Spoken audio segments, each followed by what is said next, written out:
If you're not sure what sort of metrics will demonstrate your change efforts and get you invited back to support the next change, then you need a clear guide and a return on investment formula for change management that budget holders actually understand.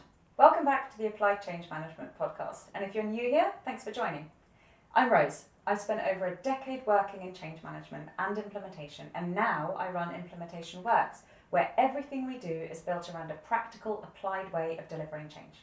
Today I want to talk to you about change management metrics, including how to demonstrate return on investment on your change management efforts. Hang around to find out where you can get free examples of metrics, actions, and their breakdowns. If you search online for change metrics, you'll find thousands of results. Identifying change metrics that are genuinely useful can feel surprisingly difficult. The people watching those metrics are usually leadership teams, but at the same time, they also have to be useful for you. You're relying on the metrics to guide your actions, understand how impacted groups are doing, and ultimately to demonstrate the value of your role.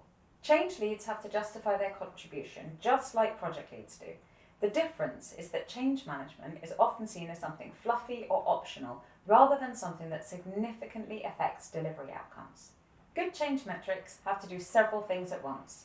Align with what the project's delivering, focus on behavioural change, show how impacted groups are coping, show if people are slipping back into the old ways of working, and finally demonstrate your value to the people making budget decisions. The best way to identify metrics that meet all of those needs is to apply them directly to the change itself. As project and change management are two sides of the same coin, their metrics should be aligned. If a project's being measured on whether it went live as planned or whether the solution stayed stable and whether there were critical defects or rollbacks, then change management should measure the people side of the same outcome. For example, if a project is tracking planned versus actual go-live stability, change management looks at support demand. How many support issues are being raised, what they're about, and how quickly they increase or reduce. Where change management adds real value is by understanding whether those issues are behavioural or understanding-based. The project team is asking whether the system or process is stable. Change management is asking whether people can and are using it properly. Either way, the metrics wrap around what the project is delivering and look directly at how people are interacting with it. There's no point collecting metrics if they're not useful.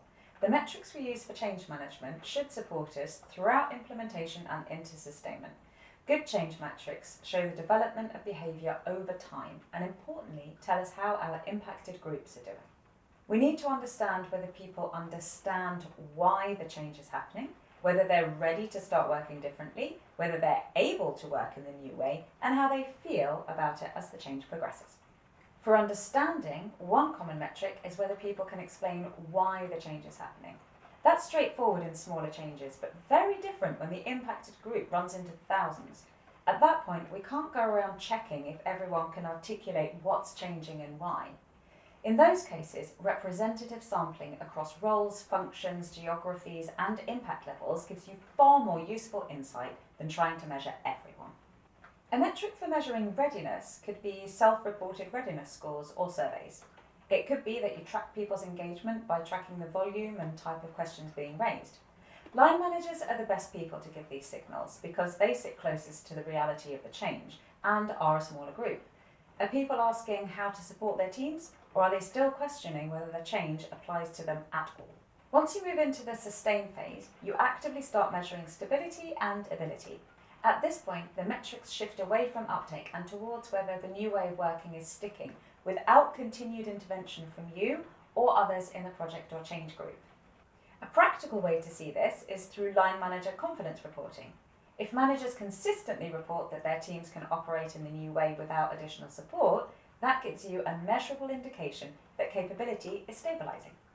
To understand the risk of people slipping back into old ways of working, useful metrics you could use are resistance or rework rate, which shows how often tasks or decisions revert to the old ways.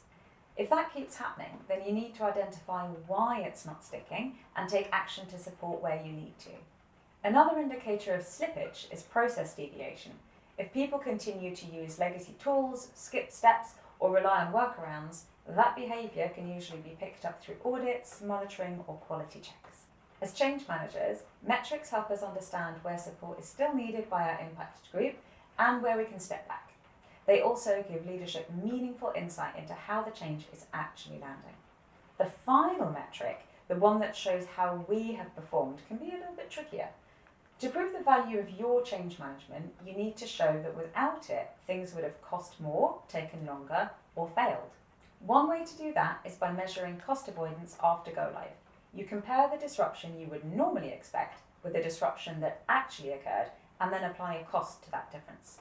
Disruption can be measured in hypercare duration, support effort, rework hours, or escalation time. For example, if similar changes usually require 3 weeks of hypercare and your change required 2, you've avoided 1 full week of cost. This cost includes everyone involved, not just the people resolving the issues, but also those people raising them. Another good metric is benefits brought forward. If benefits are usually realised several months after go live, but stable adoption is reached earlier, then those benefits are realised sooner. If a benefit's worth £100,000 per month and adoption stabilises 2 months earlier than expected, that's £200,000 realised earlier. As a change lead, you might need to prove total return on investment in a figure that budget holders understand. So to do that, you bring the others together into one ROI value percentage. So, the total cost of change management, internal and external, is £120,000. That includes all the costs: lead time, comms, manager support, specialists, etc., etc. You avoided the hypercare cost of £120,000 through your efforts. You pulled forward £200,000, giving you a total benefit of £320,000. Don't worry if numbers aren't your strong point. A simple formula for this can be found at implementationworks.com under podcast and materials, which is linked below. Plug those numbers into the formula and you get a return on investment of 167%, which, in case you weren't sure, is excellent. It means that for every £1 spent on change management, the organisation saw approximately £2.67 in value, with £1.67 being net gain. We're not claiming that change management created all of that value on its own. What we can show is that, relative to its cost, it significantly reduced disruption and accelerated benefits. Not so fluffy now, is it? If there's one thing I hope you take from this episode, it's that change metrics don't exist to prove activity. They exist to help you make better decisions during delivery and to show the value of the work you're doing. If I can see the benefits of using applied behaviour-based metrics that align to delivery and stand up in front of budget holders, then you can too, using the materials on our website linked below. If you found this week's episode helpful, please follow, like, comment and share it within your network, and come back next week for more applied change management topics. I'll see you then.